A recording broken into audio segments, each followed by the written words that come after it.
मित्रांनो नमस्कार।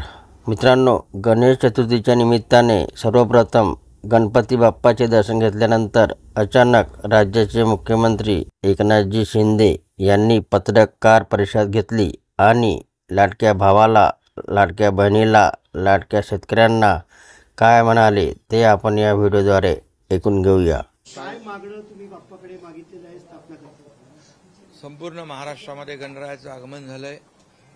किंबहुना देशभरामध्ये सगळीकडेच गणेशोत्सव साजरा होतो आणि आज गणरायाचं आगमन झालंय।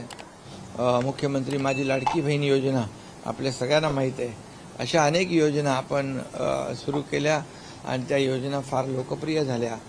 महिलांसाठी, शेतकऱ्यांसाठी, कामगारांसाठी, आमच्या युवा वर्गासाठी, युवा प्रशिक्षण जी काही योजना आहे ती देखील सुरू केली। म्हणजे राज्यातल्या प्रत्येक घटकासाठी, अगदी लहानापासून मोठ्यांपर्यंत, थोरांपर्यंत आणि युवकांपासून युवतींपर्यंत आणि माझ्या लाडक्या बहिणींपर्यंत त्यांच्या जीवनामध्ये खूप चांगला बदल या माध्यमातून करण्यासाठी, त्यांचं जीवन सुखी समृद्धी आनंदी करण्यासाठी सरकारने हा केलेला छोटासा प्रयत्न आहे।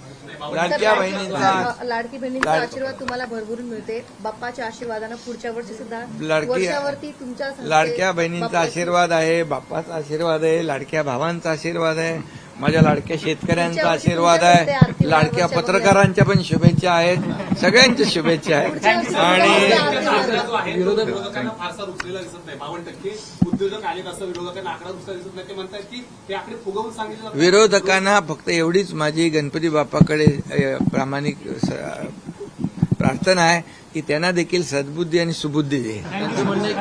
व्हिडिओ आवडला असेल तर चॅनलला सबस्क्राईब करायला विसरू नका। जय महाराष्ट्र मित्रांनो।